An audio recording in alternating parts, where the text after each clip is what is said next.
প্রিয় দর্শক, আমন্ত্রণ জানাচ্ছি এটিএন বাংলার নিয়মিত স্বাস্থ্য বিষয়ক সরাসরি অনুষ্ঠান করোনা এবং করণীয়তে। আমি আছি বরাবরের মতোই ডাক্তার শাহেদ ইমরান। দর্শক মণ্ডলী, আমরা জানি যে এই যে করোনা ভাইরাস, সেই ভাইরাসটি আমাদের জীবন চলাচলকে অনেকটা স্থবির করে দিয়েছে। আমাদের জীবনের যেই গতি প্রকৃতি সেটিও পরিবর্তন হচ্ছে। আমরা বলছি যে নিউ নর্মাল লাইফ, নব স্বাভাবিকত্ব, অর্থাৎ নতুন জীবনে আমাদের প্রবেশ করেছে। আমাদের এই যে করোনা ভাইরাস সাথে নিয়েই বসবাস করতে হবে, এটি অনেকে বলছেন। বিশ্ব স্বাস্থ্য সংস্থাও বলছেন যে একে করোনা ভাইরাসের সাথে বসবাস করতে হবে। আবার বলছেন যে 2 বছরের পর হয়তো আবার আমরা স্বাভাবিক জীবনে চলে আসতে পারবো। তবে যেটাই হোক না কেন, আমাদেরকে আসলে পরিবর্তিত একটা জীবনযাপন করতে হবে এবং সেখানে সচেতনতা থাকতে হবে। আমাদের রোগীদেরকে সচেতন থাকতে হবে। আমাদের স্বাস্থ্য ব্যবস্থায় যে পরিবর্তন আসছে, সেই পরিবর্তনগুলোকে আমাদের মেনে নিয়ে আমাদেরকে কাজ করতে হবে। দর্শক মণ্ডলী, আমরা এই অনুষ্ঠানে আলোচনা করে থাকি আমাদের যারা রোগীরা রয়েছেন তাদের প্রশ্ন নিয়ে, তাদের সমস্যা নিয়ে এবং আপনাদের সাধারণ যে প্রশ্ন রয়েছে সেগুলো নিয়ে। আমাদের মধ্যে এখন সামনে যে প্রশ্নটি একটি ঘুরপাক খাচ্ছে, সেটি হলো যে কবে আসবে সেই প্রতিষেধক টিকাটি। আসলে এই প্রতিষেধক টিকাটি কি একমাত্র সমাধান কিনা সেটিও বিবেচ্য বিষয়। কতটুকু কার্যকরী হবে আমাদের মানব জীবনে বা মানব সভ্যতায়। বাংলাদেশের মানুষের মধ্যে দিনের মধ্যেই আমরা এই প্রতিষেধক টিকাটি আমরা দিতে পারবো, সেইগুলো নিয়েও কিন্তু আমাদের একটা উৎকণ্ঠা রয়েছে। দর্শক, আমরা এই অনুষ্ঠানে একটি বিশেষ রোগ নিয়ে আলোচনা করে থাকি। আমরা আজকে করোনায় স্নায়বিক কি সমস্যা হয়ে থাকে, স্নায়ু রোগ কি হয়ে থাকে, সেই বিষয়গুলো নিয়ে আলোচনা করব স্ট্রোক নিয়ে এবং গবেষণা নিয়ে সব কিছু মিলিয়ে আমরা আজকের এই আলোচনা সাজিয়েছি। আলোচনায় বিশিষ্ট চিকিৎসক এবং একজন বিজ্ঞানী আমাদের সাথে যুক্ত হয়েছেন। দর্শক, চলুন প্রথমেই তাদের সাথে পরিচয় করিয়ে দিই। আমাদের এটিএন বাংলার স্টুডিওতে আছেন ডাক্তার মোহাম্মদ এনায়েত হোসেন, সহযোগী অধ্যাপক, নিউরোলজি বিভাগ, ন্যাশনাল ইনস্টিটিউট অফ নিউরোসায়েন্সেস, নিনস বলে আমরা অনেকে পরিচয় জানি। ডাক্তার মোহাম্মদ এনায়েত হোসেন, আপনাকে অসংখ্য ধন্যবাদ এবং একই সাথে স্বাগত জানাচ্ছি আমাদের এটিএন বাংলার আজকের অনুষ্ঠান করোনা এবং করণীয়। আপনাকেও ধন্যবাদ এবং আপনার মাধ্যমে এটিএন এর দর্শকদেরকেও ধন্যবাদ জানাচ্ছি। জি, ধন্যবাদ। দর্শক মণ্ডলী, আমাদের সাথে অনলাইনে যুক্ত আছেন সে সুদূর ভারতবর্ষ থেকে অধ্যাপক রাজদীপ দত্ত, বিশিষ্ট স্বাস্থ্য প্রযুক্তিবিদ এবং গবেষক, বেস্কো, কলকাতা। রাজদীপ দত্ত, আপনি আমাকে শুনতে পাচ্ছেন কিনা? আপনাকে স্বাগত জানাচ্ছি। হ্যাঁ, আপনার মাধ্যমে সমস্ত বাংলাদেশের দর্শকদেরকে আমার প্রণাম। জি, অসংখ্য ধন্যবাদ। আপনি ভারতবর্ষ থেকে আমাদের সাথে যুক্ত হয়েছেন। আমরা নিশ্চয়ই আজকে আপনার গবেষণাগুলো নিয়ে আলোচনা করব। দর্শক মণ্ডলী, আমরা আলোচনার শুরুতেই এটিএন বাংলার সবচেয়ে সাম্প্রতিক যেই ঘটনাটি বা আপডেট করোনা নিয়ে, সেটি আমরা আগে একটু দেখে আসব। চলুন দেখে আসি, তারপরে আমরা মূল আলোচনায় আসব। খণ্ডের 13,360টি নমুনা পরীক্ষায় নতুন করে করোনা শনাক্ত হয়েছে 1,615 জনের। শনাক্তের হার প্রায় 12%। মোট আক্রান্তের সংখ্যা 3,42,671 জন। স্বাস্থ্য অধিদপ্তরের সংবাদ বিজ্ঞপ্তিতে এসব তথ্য জানানো হয়। গত 24 ঘন্টায় সুস্থ হয়েছেন 2,375 জন। মোট সুস্থ 2,47,969। শনাক্ত বিবেচনায় সুস্থতার হার প্রায় 72%। আর মৃত্যুর হার 1.5%। একদিনে মারা যাওয়া ব্যক্তিদের মধ্যে 16 জন পুরুষ ও 5 জন নারী। 24 ঘন্টায় ঢাকা বিভাগে সর্বোচ্চ 10 জন, চট্টগ্রামে 5, খুলনায় 4 এবং সিলেট ও রাজশাহীতে 1 জন করে মারা গেছেন। জি, দর্শক মণ্ডলী, আপনারা দেখছিলেন যে সম্প্রতি করোনার যে পরিস্থিতিটি, অর্থাৎ সংক্রমণের হার এবং একই সাথে মৃত ব্যক্তি। সুতরাং আমরা অনেকেই প্রশ্ন করছি যে আসলে করোনা আছে কিনা। এই রিপোর্টই বলে দেয় করোনার বর্তমান ব্যাপকতা অথবা নীরব যে সংক্রমণ, সেই কথাটি আমরা কিন্তু জানতে পারলাম। দর্শক, আপনারা যারা আজকে আমাদের আলোচনায় যুক্ত হতে চান, আপনাদের নিউরোলজিক্যাল যে সমস্যাগুলো রয়েছে, অর্থাৎ আপনাদের যে স্নায়ু সমস্যা রয়েছে, সেই সমস্যাগুলো নিয়ে আমাদের যে চিকিৎসক রয়েছেন তাকে সরাসরি মন খুলে প্রশ্ন করতে পারবেন এটিএন বাংলার স্ক্রিনে দেখানো যে নাম্বারটি, সেই নাম্বারটিতে।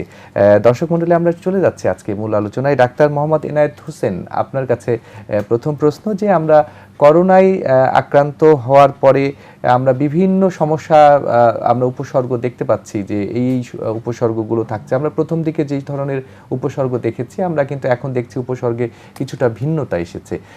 আসলে এই কোভিড-19 এই রোগটিতে স্নায়বিক কি সমস্যা হতে পারে বলে আপনি মনে করেন? দীর্ঘদিন থেকে আপনি কাজ করছেন ফ্রন্টলাইনার হিসেবে। ধন্যবাদ।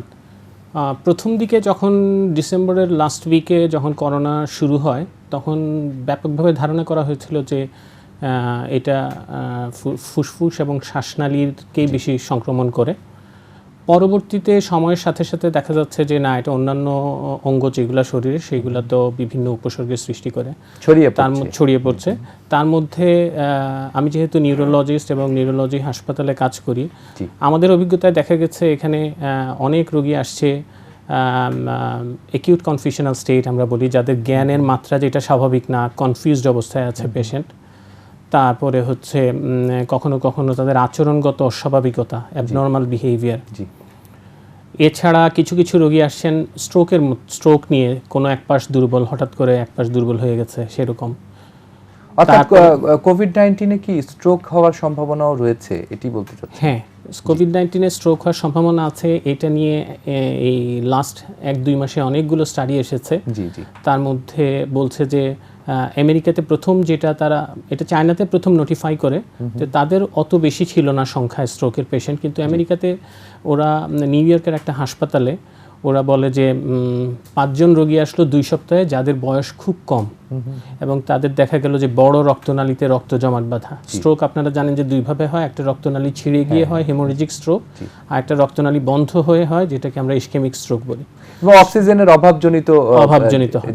তো সেই ক্ষেত্রে যেটা হয়, যেহেতু আপনারা জানেন যে করোনার কারণে রক্তনালীর মধ্যে রক্ত জমাট বেঁধে যাওয়ার একটা প্রবণতা থাকে, এই রক্তগুলো আবার যেটা হয় শরীরের যে কোনো বড় রক্তনালীতে রক্ত জমাট বেঁধে যাওয়ার পরে এটা ছুটে গিয়ে ব্রেনের যে কোনো রক্তনালী ব্লক করে দিতে পারে, সেটাই হচ্ছে স্ট্রোক।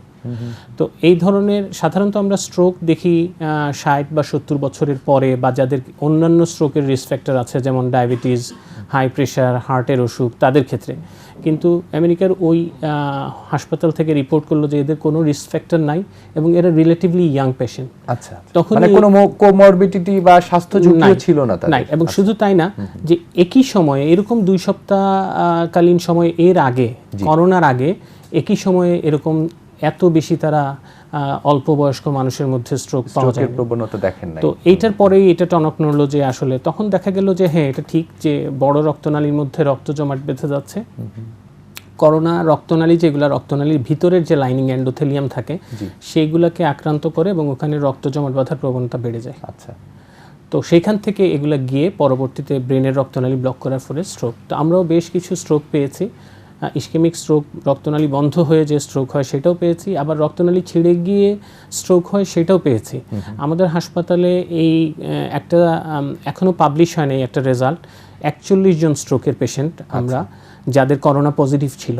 এখন আসলে এটা কি যে এখন যে অনগোয়িং যে ট্রান্সমিশন হচ্ছে কমিউনিটিতে, তারই পার্ট হিসাবে এফেক্টেড ছিল না এই করোনার কারণে তাদের স্ট্রোক হয়েছে, এটা এস্টাবলিশ করা যায়নি।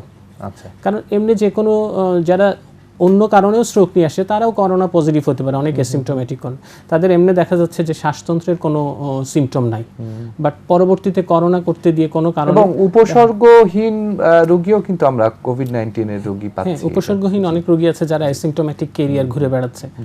তো এখন আসলে এটা কি এদের কি আসলে করোনার জন্য স্ট্রোক হয়েছে, নাকি এরা এমনিই স্ট্রোকে আসছে বাট অ্যাসিম্পটোমেটিক হিসাবে তাদের করোনা ধরা পড়েছে? এগুলো আসলে অনেক গবেষণার ব্যাপার, এগুলা তো এগুলো নিয়ে চলছে স্টাডি। নিশ্চয়ই আরো গবেষণা হয়তো হবে, আপনারা আরো এই বিষয়গুলো নিয়ে আলোচনা করবেন। এছাড়া আমরা একটা সম্প্রতি দেখেছি যে এই যে ভ্যাকসিন নিয়ে কিন্তু একটা আলোচনা চলছে। আপনারা জানেন যে আমরা সাম্প্রতিক সময় দেখেছি যে অক্সফোর্ড ইউনিভার্সিটির যে ভ্যাকসিন নিয়ে সারা গিলবার্টের নেতৃত্বে যে ভ্যাকসিন নিয়ে কাজ করছেন তারা, একটি পর্যায়ে দেখা গেল যে সেখানে কিন্তু পার্শ্ব প্রতিক্রিয়া হয়েছে ভ্যাকসিনের, এবং সেখানে ট্রান্সভার্স মাইলাইটিস বলে একটি রোগ রয়েছে। এটি আপনারা এই বিষয়টি নিয়ে কাজ করেন, এটিও কি একটি সন্দেহের জন্ম দেয় কিনা, বা এটা কেন হয়, কেন হলো এই ভ্যাকসিন ট্রায়ালে এই তৃতীয় পর্যায়ে এই রোগটিকে পার্শ্ব প্রতিক্রিয়া দেখা দিল কেন, এটা আপনাদের কাছে কি মনে হচ্ছে? ট্রান্সভার্স মাইলাইটিস ব্যাপারটা হচ্ছে আসলে যে স্পাইনাল কর্ড যেটা আছে আমাদের মেরুদণ্ডের ভিতরে, যে মেরুরজ্জু যেটা থাকে, ওইটা স্পাইনাল কর্ডের মধ্যে প্রদাহ হয়, ইনফ্লামেশন। তো ওখানে হলে যেটা হয় যে হাত পা দুর্বল হয়ে যায়, সাথে প্রস্রাব এবং পায়খানাটা আটকে যায়, এবং বোধ থাকে না, একটা লিমিটের নিচে বডিতে বোধ থাকে না। এইটা অনুভূতিটি নষ্ট হয়ে যায়। হ্যাঁ, মানে সেন্সেশনটা চলে যায়। জি। এটা বিভিন্ন কারণে হয়। তা আমরা সম্প্রতিকালে অ্যাকিউট ট্রান্সভার্স মাইলাইটিস আমরা একটা পেশেন্ট পেয়েছি, এই ঠিক একই লক্ষণ নিয়ে আসছে উনি। ওনার 2 পা দুর্বল, হঠাৎ করে প্রস্রাব আটকে গেল এবং 2 পায়ের মধ্যে কোনো বোধ নাই। পরবর্তীতে কোভিড টেস্ট করে দেখা গেল যে উনি কোভিড পজিটিভ। এখন আসলে ট্রান্সভার্স মাইলাইটিস বেশিরভাগ ক্ষেত্রে ডিরেক্ট ভাইরাস দিয়ে হয় না, এটা ইমিউন মিডিয়েটেড, মানে ভাইরাস থেকে ভাইরাসের কারণে বডির যে রোগ প্রতিরোধের যে ক্ষমতা সেইটা থেকে ওই রোগ প্রতিরোধ ক্ষমতার তৈরির ফলে ওইটার জন্য এটা তৈরি হয়, ইমিউন মিডিয়েটেড যেটা। তো আসলে ট্রান্সভার্স মাইলাইটিস এখন ভ্যাকসিন রিলেটেড, যে কারণে অক্সফোর্ডের ভ্যাকসিন বন্ধ হলো, সেটাও একটা অ্যাকিউট ট্রান্সভার্স মাইলাইটিসের কেস ছিল। তো এখন আসলে ওই যেটা বললাম যে এখনও এই সময় বা এখনও এটা প্রমাণ করা যায় নাই যে অ্যাকিউট ট্রান্সভার্স মাইলাইটিস কি ভাইরাসের জনিত কারণেই হচ্ছে নাকি এটা ওই জাস্ট এমনি। এখন আরো গবেষণার বা স্টাডি করার বিষয় রয়েছে বলে আপনি মনে করছেন। আর কি কি সমস্যা হতে পারে খুব ছোট করে যদি বলেন? এছাড়া যদি সিম্পটম বলি, যেমন মাথা ব্যথা, নিউরোলজি রিলেটেড সিম্পটম, মাথা ব্যথা খুব কমন, মাথা ঘোরানো এটা খুব কমন, গন্ধ চলে যাওয়া অ্যানোসমিয়া যেটা বলি সেটাও খুব কমন হচ্ছে। স্যার আপনি যেটা বলছিলেন যে অ্যানোসমিয়া এবং অনুভূতি চলে যাওয়া, খাদ্যে স্বাদ চলে যাওয়া, এই ধরনের উপসর্গ, এগুলো উপসর্গগুলো কমন। এছাড়া ওই যে বললাম স্ট্রোকের কারণে যে কোনো এক পাশ দুর্বল, হঠাৎ করে এক পাশ দুর্বল হয়ে যাওয়া আসতে পারে। কিছু পেশেন্ট আসছে খিঁচুনি নিয়ে, তারপরে কিছু পেশেন্ট আসছে এপিলেপসি বলতে হ্যাঁ সিঙ্গেল এপিসোড হয়তো, বা যার আগে জানা ছিল না কখনো খিঁচুনি, সে এরকম পেশেন্টও আমরা পেয়েছি যে নতুন প্রথমবারের মতো খিঁচুনি নিয়ে এসছে, পরে দেখা গেল কোভিড পজিটিভ। এছাড়া আপনার অনেক সময় কোভিড সেরে যাওয়ার পরেও মাসখানেকের মধ্যে হঠাৎ করে 4 হাত পা দুর্বল, আমরা গিয়ান ব্যারি সিনড্রোম যেটা বলি, যে 4 হাত পা হঠাৎ করে দুর্বল হয়ে যাচ্ছে, সেই ধরনের রোগী পাচ্ছি। জিবিএস যেটা বলি, গিয়ান ব্যারি সিনড্রোম। তো বিভিন্ন, এছাড়া হঠাৎ করে যেটা আমি আগেও বলেছি, হঠাৎ করে আচরণগত সমস্যা, অ্যাবনর্মাল বিহেভিয়ার বা কনফিউশন, তার জ্ঞানের মাত্রা হঠাৎ করে চেঞ্জ হয়ে যাবে, অ্যাকিউট কনফিউশনাল স্টেট, এগুলোও কমন। ধন্যবাদ, খুব চমৎকার করে বললেন ডাক্তার মোহাম্মদ এনায়েত হোসেন। আপনি খুব সুন্দর করে বলছিলেন যে এই যে কি কি উপসর্গগুলো থাকতে পারে। আমার মনে হয় যে আপনি যে একটি বিষয় বলেছেন যে খিঁচুনি নিয়ে রোগীরা আসে, এই বিষয়গুলো নিয়ে আমরা আলোচনায় অবশ্যই আসব। আমরা একটু অনলাইনে দর্শক মণ্ডলী, আমাদের সাথে ভারতবর্ষ থেকে যুক্ত হয়েছেন অনলাইনে অধ্যাপক রাজদীপ দত্ত, স্বাস্থ্য প্রযুক্তিবিদ ও গবেষক, বেসকো, কলকাতা। রাজদীপ দত্ত, আপনি কি আমাকে শুনতে পাচ্ছেন কিনা? হ্যাঁ, শুনতে পাচ্ছি। জি, অসংখ্য ধন্যবাদ। আর রাজদীপ দত্ত, আপনি শুনছিলেন আমাদের এখানে একজন নিউরোলজিস্ট কথা বলছিলেন, আমরা একটু ভ্যাকসিনের পার্শ্ব প্রতিক্রিয়া নিয়েও কথা বলেছি। আমরা যতদূর জানি আপনারা কাজ করছেন এই কোভিড-19 থেকে মানুষকে মুক্ত করবার জন্য কি কি বৈজ্ঞানিক পদ্ধতি ব্যবহার করা যায় সেই সকল প্রযুক্তি নিয়ে আপনারা কাজ করছেন। সিলভার ন্যানো পার্টিকেল নিয়ে আপনারা একটা গবেষণা করছেন আমরা যতদূর জানি, শুনেছি, এবং আপনি সে দেশের একজন বিখ্যাত সায়েন্টিস্টও বটে। সেই হিসেবে আপনারা যে সিলভার ন্যানো পার্টিকেল নিয়ে যে গবেষণাটি করছেন, আসলে সেখানে আপনারা কি দেখতে পেলেন? সেখানে আসলে মানুষের জন্য সেটি কতটুকু উপকারে আসবে বলে আপনারা মনে করছেন? দেখুন, প্রথমে আমি দু একটা কথা বলে নিই। প্রথম থেকে আমি শুরু, যেখানে শেষ হলো যে সাইড এফেক্ট ইন নিউরোলজি। ঠিক আছে, নিউরোলজিতে যে সমস্যাটা হচ্ছে, প্রথমে আগে যদি আমরা ধরে নিই যে ভাইরাসটা ঢুকছে, এন্টার করছে কোথা থেকে। এন্টার যদি হয় তাহলে মিউকাস মেমব্রেন দিয়ে ফার্স্ট এন্টার করছে, চোখ থেকেও এখন এন্টার একটা হচ্ছে, কিন্তু বেসিক এন্টারে কিন্তু মিউকাস মেমব্রেন থেকে হচ্ছে। তো স্যালাইভা দিয়ে মিশে তারপর অ্যালভিওলাইতে, কখনো অ্যালভিওলাইতে যাচ্ছে, কখনো যেরকম ভাবে উনি বললেন যে অন্যান্য অর্গানসও এফেক্টেড হচ্ছে। সাইবান্টালিয়াসটি প্রথমের দিকে ধরা পড়েছিল যে আপনার অ্যালভিওলাই ব্লকেজ হচ্ছে, এখন আস্তে আস্তে নিউরোলজিক্যাল ডিসঅর্ডার গুলো ধরা পড়ছে ওয়ান বাই ওয়ান। তাতে আমাদের যেটা ধারণা যে সিলভার ন্যানো পার্টিকেল প্রপার্টিজ আছে, যে প্রপার্টিজটা অ্যান্টি মাইক্রোবিয়াল একটা প্রপার্টিজ থাকার কারণে সিলভার ন্যানো পার্টিকেল ওরা পার্টিকুলার পারফেক্ট ডায়ামিটার, মানে একটা নির্দিষ্ট ওয়েভ লেন্থে থাকতে হবে। সেটা তখন ভাইরাস কিলিং বা যে অ্যাক্টিভিটিটা অনেক বেড়ে যায়, এবং সে কি করে সঙ্গে সঙ্গে এই ভাইরাস বা ব্যাকটেরিয়া গুলোকে কিল করতে থাকে, সেটা ডিএনএ ভাইরাস হোক বা আরএনএ ভাইরাস হোক। যেমন করোনা হচ্ছে কি সিঙ্গেল স্ট্র্যান্ডেড আরএনএ ভাইরাস, তো আরএনএর উপরেও দেখা গেছে সিলভার ন্যানো পার্টিকেল এফেক্টিভ। তো প্রথমে যদি ওকে ব্লকেজ করে দেওয়া যায়, এবং সাইড বাই সাইড যেখানে আসছে পার্শ্ব প্রতিক্রিয়া, সিলভার ন্যানো পার্টিকেল এমনই একটা যুগান্তকারী আমাদের ন্যাচারাল এলিমেন্টস, যে এলিমেন্টসটা আইজিএম কে কিন্তু কন্টিনিউয়াস একটা বুস্ট আপ দিতেই থাকে, যার ফলে ইমিউনো বুস্টার মানুষের এখন প্রথম দরকার, যে একটা ইমিউনো বুস্টিং দরকার। কারণ একটা ভ্যাকসিন নিলে তার সাইড এফেক্টও থাকতে পারে, তার অনেক কিছু এফেক্ট থাকতে পারে, কিন্তু এমন একটা মেটেরিয়াল দরকার, এমন একটা ওষুধ দরকার যেটা কিনা কন্টিনিউ ইমিউনিটিকে বুস্ট আপ করবে, সাইড বাই সাইড ব্যাকটেরিয়া বা ভাইরাস বা প্যাথোজেনিক অ্যাক্টিভিটি শেষ করবে বা কিল করবে। সিলভার ন্যানো ইফেক্টিভ, এবং আমাদের এখানে দেখা প্রায় 350 জনের ওপর আমরা এটা কাজ করেছি। তো দেখা যাচ্ছে প্রত্যেকটা কেসে এখনো পর্যন্ত আমরা কোনো এরর মার্জিন পাইনি, এবং আইজিএম আইজিজি কিন্তু একটা সুন্দরভাবে একটা মনিটরিং করে দেখা গেছে যে একটা নির্দিষ্ট মাত্রায় কিন্তু মেইনটেইনড হচ্ছে। জি, এটা কিন্তু দেখা গেছে, যার ফলে silver nano particle side effect, toxicity এগুলো নিয়ে কোনো প্রশ্নই আসে না। তার কারণ অনেক প্রাচীন কালে যদি আমরা চলে যাই, একদম প্রাচীন কালে, তখন বেশি দূর না, আমরা 300-400 বছর যদি পিছিয়ে যাই, মুর্শিদ কুলি খান আমাদের যে মুর্শিদাবাদ এবং আপনাদের বাংলাদেশেও কিছু কিছু রাজা মহারাজারা, তারা সিলভার পাত্রে কিন্তু তারা খেতেন, এবং তাদের সেই সিলভারে যাতে কোনো রকম টক্সিসিটি জেনারেট করতে না পারে, কেউ যদি দেয় তখন সেটা সিলভারের পাত্রে রাখলে সেটা কিন্তু অটোমেটিক আমাদের কিন্তু সেটা ডিটক্সিফাই হয়ে যেত। এই কারণে তখনকার দিনের বেশিরভাগ মানুষ কিন্তু সিলভারের থালা বাসনে খেতেন। এটা প্রাচীন কাল থেকে চলে আসছে, আজকের নয়। এবং আজকের ডেটেও আমার মনে হয় আমরা আমাদের বাচ্চাদের জন্মদিনে বা অন্নপ্রাশনে তাদের রূপোর চামচে করে ভাত খাওয়াই। তার কারণ 6 মাসের বাচ্চা স্যালাইভাতে কোন রকমের যাতে ভাইরাস বা ব্যাকটেরিয়া কোন রকম ভাবে অসুবিধা না করতে পারে, তার জন্য আমরা এখনো পর্যন্ত রূপোর চামচেই খাওয়াই।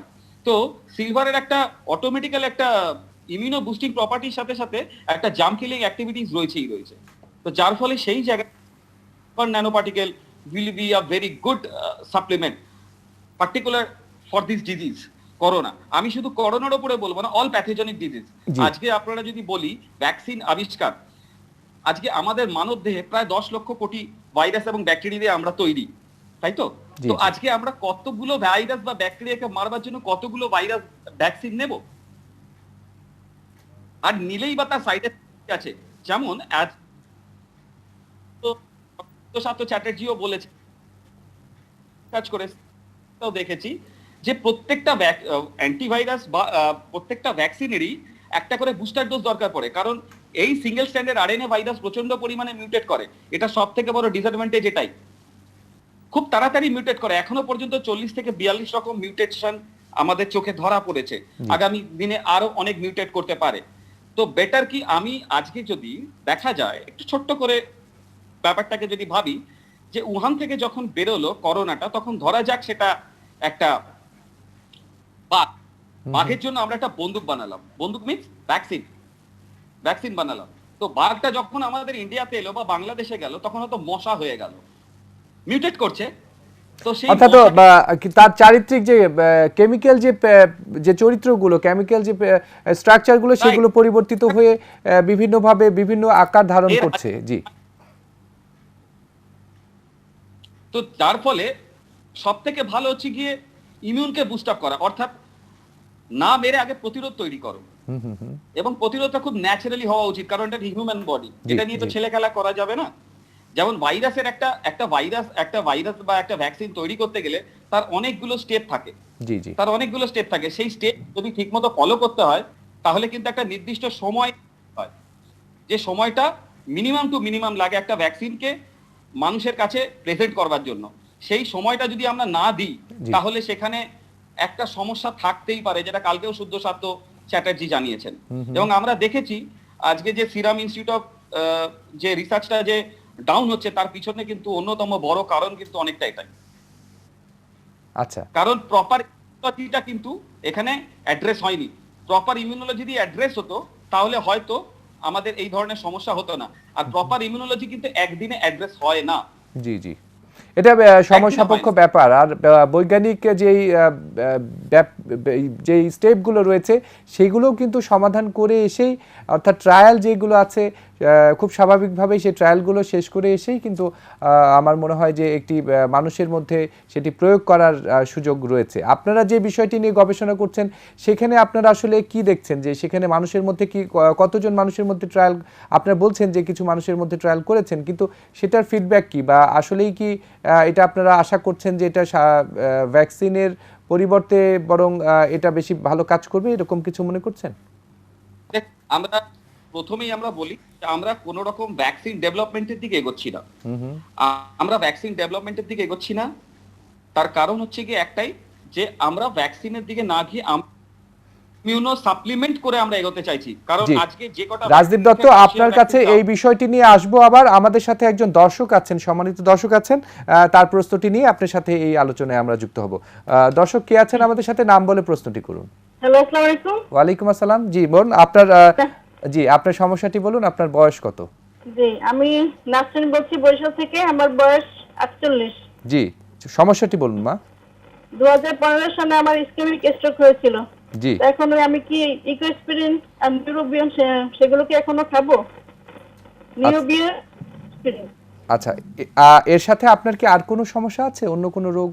জি, আমার সেই সমস্যা এখন নেই, কিন্তু এখন মাঝে মাঝে মাথার তালু গরম হয়ে যায়, সেজন্য ফেরেনজিট খাই। আর চুলকানি আছে, সেজন্য চুলকানির ঔষধ খাই। জি, ধন্যবাদ দর্শক, আপনার প্রশ্নটি আমরা বুঝতে পেরেছি। এই বিষয় নিয়ে আলোচনা করবেন আমাদের নিউরোলজিস্ট, স্নায়ু বিশেষজ্ঞ, উনি নিশ্চয়ই আলোচনা করবেন এই বিষয়টি নিয়ে। আমাদের সাথেই থাকুন, আমাদের আলোচনা শুনতে থাকুন। আপনার এই প্রশ্নটি নিয়ে আমরা আলোচনা করব। রাজদীপ দত্ত, আপনি যে কথাটি বলছিলেন সেই বিষয়টি আমরা শেষ করতে চাই। আচ্ছা, এখানে দেখা যাচ্ছে যেটা আমাদের টি সেলটা যদি আমরা অ্যাক্টিভেট করতে পারি ঠিক মতো, তাহলে অটোমেটিক্যালি আইজিজি আইজিএম কিন্তু কন্ট্রোলে চলে আসে। তো আমাদের রাশিয়ার ভ্যাকসিনটাও কিন্তু টার্গেট ছিল টি সেল অ্যাক্টিভেশন।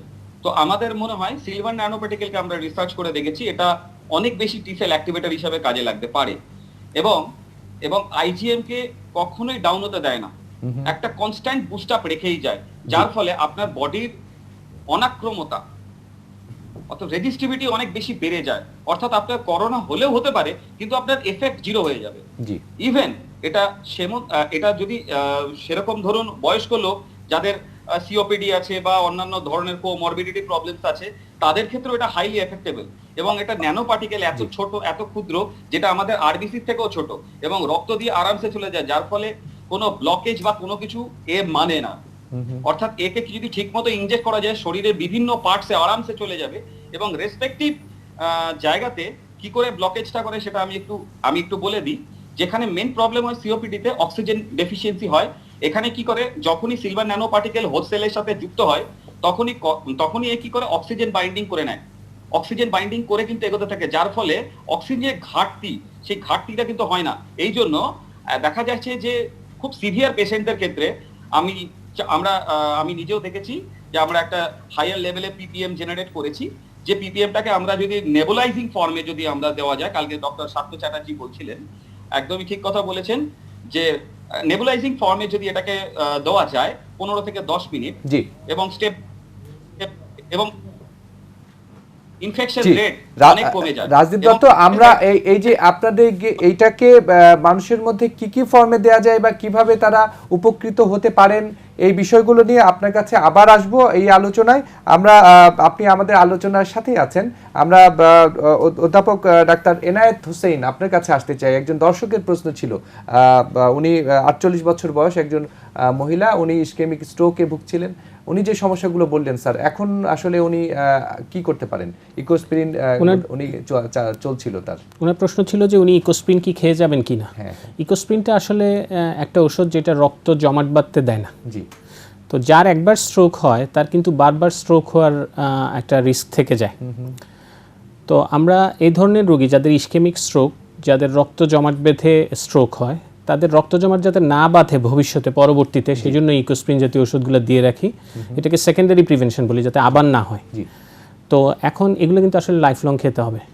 এটা যে খেলে স্ট্রোক হবে না এই নিশ্চয়তা দেওয়া যাবে না, বাট এটা অনেকটাই প্রোটেক্টিভ, হয়তো 40% 50% কেসেই সেটা প্রোটেকশন দিয়ে রাখে। কাজেই ওনার প্রতি আমার সাজেশন থাকবে যে এটা উনি সারা জীবন যতদিন বেঁচে থাকবেন ততদিনই খেয়ে যাবেন, ততদিন কোনো চিকিৎসকের পরামর্শ ছাড়া যেন বন্ধ না করেন। জি দর্শক, আপনি প্রশ্ন করেছিলেন যিনি, নিশ্চয়ই আপনার সমাধান পেলেন। আমাদের সাথে আরো একজন দর্শক আছেন। দর্শক কে আছেন? আপনার নাম বলে আপনার প্রশ্নটি করুন। আমি রাহাত বলছিলাম চুয়াডাঙ্গা জেলা থেকে। জি রাহাত ভাই, আপনার সমস্যাটি বলুন, আমরা শুনছি। আমার সমস্যা হচ্ছে, আমার ছেলের বয়স 12 বছর। ছেলের বয়স 12 বছর, তো ওই মাথায় সবসময় ব্যথা করে। এই ব্যথাটা অনেক সময় চোখে হয়, সবসময় মাথাটা ব্যথা করে। তো এর আগে একটা ডাক্তার দেখাচ্ছি, সেই ডাক্তার নরিয়াম এবং সফিল গাছে 2টা ওষুধ দিয়েছিল। সেই ওষুধ খাওয়ার ফলে কিছুদিন খাইছে, কিন্তু কোনো কমে নাই এটা। পরে অন্য আর একটা ডাক্তার দেখাচ্ছি, সেই ডাক্তারকে নরিয়াম দিচ্ছে, মেরিসন, তারপরে অ্যানগোরিয়াম, পলিসন, ডিগোরান, 5 প্রকারের ওষুধ দিছে। এটাও খাচ্ছে আজ প্রায় 12 থেকে 13 দিন মতো হবে, কিন্তু এখনো কমছে না। এটার কি কারণ, এবং এতগুলো ওষুধ দিছে, এটা কি মানে খাইতে পারবো বা কি হবে, চালিয়ে যাবেন কিনা? এতে করে আপনার বাচ্চা এখন কতটুকু ভালো আছে বা খারাপ আছে বলে আপনি মনে করছেন এই ওষুধগুলো খেয়ে? এখনো ওই আগের মতোই ব্যথা কমছে না, এবং আগের মতোই ব্যথাটা থেকে যাচ্ছে, সব সময় এরকম হচ্ছে।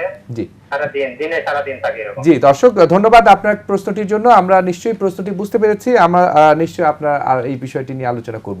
স্যার, যদি আমরা দর্শকের প্রশ্নটি আলোচনা করি, তারপরে আমরা আমাদের মূল আলোচনায় যাব। উনি বলছিলেন ওনার বাচ্চার বয়স 12 বছর, মাথা ব্যথা। 12 বছরের একজন বাচ্চার অনেক কারণে মাথা ব্যথা হতে পারে।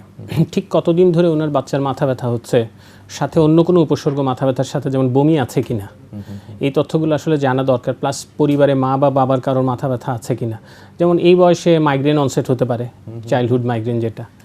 এছাড়া স্ট্রেস রিলেটেডও হতে পারে, স্কুলে হয়তো যেতে সে পছন্দ করে না, বা অন্য কোনো কারণে স্কুলের ভীতি, সেগুলো থেকে হতে পারে।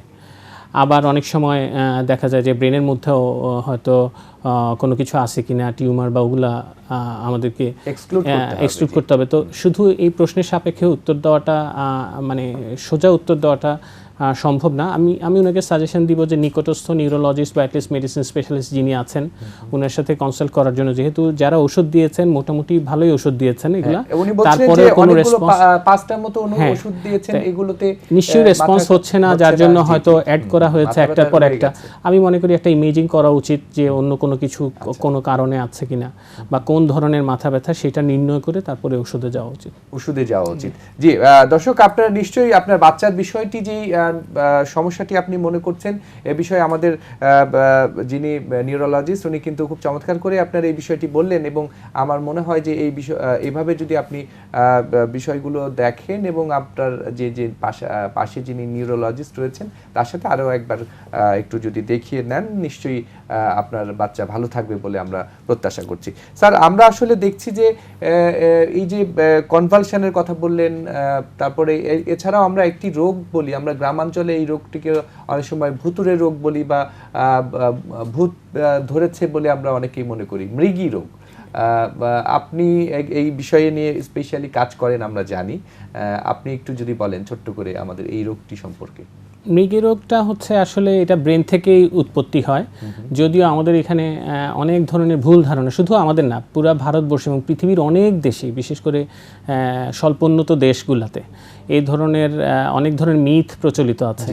যে কেউ ভাবে যে এটা কোনো একটা পাপের ফল, কেউ ভাবে এটা কোনো ভুতুড়ে অসুখ, জিন ভূতের আসর, এগুলো নিয়ে অনেক স্টাডি আছে। তো যার ফলে হয় কি, এরা সামাজিকভাবে প্রতিনিয়ত বিভিন্ন ধরনের বাধার মুখে পড়ে রোগীরা। কিন্তু স্যার, আমরা এই পরের একজন দর্শকের প্রশ্ন আছে, আমরা নিয়ে আলোচনায় আসছি। জি দর্শক, কি আছেন আমাদের সাথে? আপনি নাম বলে প্রশ্ন করুন খুব সংক্ষেপে। হ্যালো, জি আপনার নাম বলে প্রশ্ন করুন, দর্শক আমরা শুনছি। আমার নাম মোহাম্মদ খোকন ইসলাম। জি ভাই বলেন, আপনার সমস্যাটি বলুন। আমার সমস্যা, যদি আমি ফ্যানের বাতাস, যদি ফ্যানের বাতাস আমার বুকে সরাসরি লাগে, জি, তাহলে আমার নাক ঠান্ডা হয়ে যায়। জি, মানে নাক বন্ধ হয়ে যায়, আর দ্বিতীয় কথা শ্বাস লম্বা হয়ে যায়। এটি আপনি সমস্যা। আপনি আপনার বয়স কত? বয়স 29। এর সাথে কি আর কোনো সমস্যা রয়েছে আপনার? না, এর সাথে আর কোনো সমস্যা নাই, শুধু এই সমস্যাই। স্যার কোনো প্রশ্ন আছে এই বিষয়টিতে? এটা কি শুধু ফ্যানের বাতাসেই হয় না, যে কোনো ধরনের ঠান্ডা লাগলে, ঠান্ডা পানি খেলে? আপনার কি ঠান্ডা পানি খেলেও কি এরকম হয়, নাকি শুধু বাতাস লাগলেই এই যে আপনার নাক ঠান্ডা হয়ে যাচ্ছে বলছেন এই সমস্যাটি হয়? না না, শুধু মনে করেন যে ঠান্ডা আবহাওয়া লাগলে নাক বন্ধ হয়ে যাচ্ছে। আচ্ছা, তারপরে আর খাপটা লম্বা হয়ে যাচ্ছে। জি, ধন্যবাদ দর্শক, শুনতে থাকুন আমাদের যে বিশেষজ্ঞ আছেন তার কথা। স্যার আপনি যদি একটু বলেন। এটা কোল্ড অ্যালার্জি থেকে হতে পারে, কোল্ড অ্যালার্জিতে ঠান্ডা লাগলে ওনার হচ্ছে।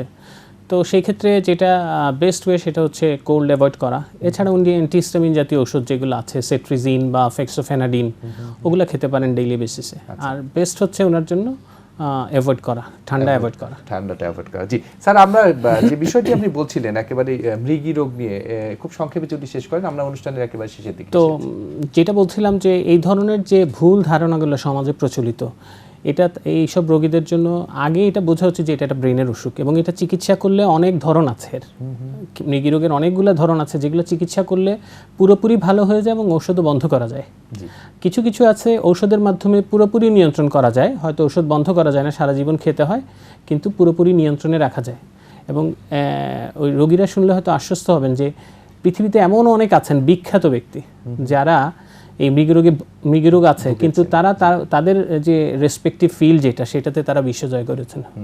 এর নাম শুনলে অনেকেই অবাক হয়ে যাবেন যে মৃগীরোগ নিয়ে এত দূর পর্যন্ত যাওয়া যায়। কাজে এত হতাশ হওয়ার কিছু নাই। এটা চিকিৎসা এই রোগ হলেই যে মানুষ আসলে আর কিছু করতে পারবে না বা অচল হয়ে যাবে, বিষয়টি না, সেরকম কিছু না। এটা চিকিৎসা আছে এবং চিকিৎসা করলে এটা নিয়ন্ত্রণে রাখা যায়। অনেক ক্ষেত্রে চিকিৎসা করলে এটা ভালো হয়ে যায়। জি, ধন্যবাদ ডাক্তার এনায়েত হোসেন। দর্শক মণ্ডলী, আপনারা শুনছেন যে এই যে স্নায়ুতন্ত্রের যে সমস্যাগুলো রয়েছে সেই বিষয়গুলো নিয়ে আমরা ব্যাপকভাবে আলোচনা করার চেষ্টা করেছি।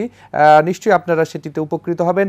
অধ্যাপক রাজদীপ দত্ত আমাদের সাথে অনলাইনে আছেন, আপনি আমাকে নিশ্চয়ই শুনতে পাচ্ছেন। জি, অধ্যাপক রাজদীপ দত্ত, আপনি কি আমাকে শুনতে পাচ্ছেন? হ্যাঁ, শুনতে পাচ্ছি। আচ্ছা, আপনি যে বিষয়টি বলছিলেন যে এই যে সিলভার ন্যানো পার্টিকেল নিয়ে আপনাদের যে গবেষণাটি, সেটি আসলে মানুষের মধ্যে প্রয়োগ করার যে বিষয়গুলো রয়েছে বা কিভাবে সেটি কাস্টমাইজ করা যায় বা মানুষের জন্য আসলে গ্রহণযোগ্য করা যায়, এবং সেটি কতটুকু মানুষ গ্রহণ করতে পারে বা সাধারণ মানুষের কাছে পৌঁছে দেওয়া যায়, এই প্রোডাকশনের জায়গাগুলোতে আপনি কথা বলছিলেন। এটি কিভাবে সম্ভব, আপনি যদি একটু বলেন। দেখুন, আমরা বেসিক্যালি এই সিলভার ন্যানো পার্টিকেলকে একটা স্পেশাল উপায়ে সিনথেসিস করে আমরা এটাকে একটা পিপিএম লেভেলে, পার্টস পার মিলিয়ন লেভেলে আমরা এটাকে তৈরি করেছি, যেটা সাধারণ মানুষের ওরাল টক্সিসিটির বাইরে এবং as per the who guideline main. কারণ এখানে একটা অতিরিক্ত যদি মেটালিক কোনো কিছু বডিতে ঢোকে, সেটাও কিন্তু একটা টক্সিসিটি তৈরি করতে পারে। কিন্তু সিলভার ন্যানো পার্টিকেলে যেহেতু খুবই ছোট, মানে মাইক্রোগ্রাম পার লিটার, এই লেভেলে আপনার বডিতে যখন ইনজেক্ট হচ্ছে, এবং সেটা কিন্তু as per the who guideline level যেটা আছে, অ্যাজ পার যে হু যেটা আমাদেরকে জানিয়ে দিয়েছে যে একটা মানুষ সারা জীবনে 13 গ্রামের বেশি সিলভার প্রেসিপিটেট বডিতে করতে পারবে না। এবং আমাদের যে রিসার্চটা আছে তাতে দেখা যাচ্ছে আমাদের একটা লোক যদি আমাদের যে পিপিএম আমরা ডেলিভারিতে দিচ্ছি, সেই ডেলিভারিতে সে যদি সারাটা জীবনও যদি এটা নেয়, তাহলেও তার 4.5 থেকে 5 গ্রামের বেশি সিলভার ন্যানো পার্টিকেল হবে না, প্রেসিপিটেট করবে না। যার ফলে দেখা গেছে যে হৃদরোগে অনেক হেল্প করছে। মানে করোনা যেমন কমবে, সেটা যেমন ঠিক কথা, এটা এমন একটা ওষুধ হিসাবে আসতে পারে, বা আমরা অলরেডি এনে ফেলেছি, আমরা এটাকে যে কোনো মোমেন্টে কাস্টমাইজ করতে পারি। আমরা ফান্ডিং এর জন্য ভাবছি। হ্যাঁ, তো এটা বিভিন্ন ভাবে মানুষের হিউম্যান গ্রোথকে বাড়িয়ে দিতে পারে, চাইল্ডের ব্রোন গ্রোথকে বাড়িয়ে দিতে পারে, ড্যামেজ টিস্যুকে রিপেয়ার করতে পারে, উন্ডেড টিস্যুকে, এবং সেই টিস্যুটা রিপেয়ারিং 55 বছর বয়সের একটি বৃদ্ধ ব্যক্তির পক্ষে সম্ভব, গ্রহণ করা সম্ভব। জি, ধন্যবাদ অধ্যাপক রাজদীপ দত্ত। আমরা প্রত্যাশা করছি যে আপনাদের যে মানব কল্যাণে যে গবেষণাটি, সেটি আপনারা সফল হন, এবং এই গবেষণার দ্বারা আমরা যে বিশ্ব মহামারীর মধ্যে রয়েছি, প্যান্ডেমিক যে সিচুয়েশনটির মধ্যে রয়েছি, নিশ্চয়ই আমরা এটা উত্তরণ করবার জন্য আপনাদের এই গবেষণাটি অনেক বড় ভূমিকা রাখতে পারে, আমরা সেই প্রত্যাশা করছি। আপনার প্রতি আমাদের শুভকামনা রইল রাজদীপ দত্ত। আমরা নিশ্চয়ই আপনাকে পরবর্তীতে আবার আমাদের এই অনুষ্ঠানে পাবো। আপনাকে ধন্যবাদ। আমি ডাক্তার মোহাম্মদ এনায়েত হোসেন, আপনার কাছ থেকে শেষ কথাটি শুনতে চাই যে আসলে আমাদের সাধারণ মানুষের জন্য এই মুহূর্তে পরামর্শ কি? এই মুহূর্তে পরামর্শ হচ্ছে, খুব প্রয়োজন না হলে যতদূর সম্ভব ঘরে থাকাটাই ভালো। আর সামাজিক দূরত্ব মেনে চলেন। আর হচ্ছে অন্যান্য যেগুলো সাধারণ বারবার হাত ধোয়া, মাস্ক ব্যবহার করা, হাঁচি কাশির সময় টিস্যু ইউজ করা অথবা কনুই ভাঁজ করে নিয়ে তার মধ্যে দেওয়া, মানে স্বাস্থ্যবিধি যেগুলো আছে এগুলো পরিপূর্ণভাবে মেনে চলতে হবে। জি, অসংখ্য ধন্যবাদ। সুপ্রিয় দর্শক, আমরা আজকে আলোচনা করছিলাম করোনা এবং করণীয় এই অনুষ্ঠানে স্নায়ু সমস্যা নিয়ে, এবং একই সাথে আমরা খুব একটি গবেষণা নিয়ে কথা বলেছি। নিশ্চয়ই আপনারা সেই বিষয়গুলো শুনেছেন, আপনাদের এ বিষয়ে উপকৃত হবেন আপনারা এই প্রত্যাশা করছি।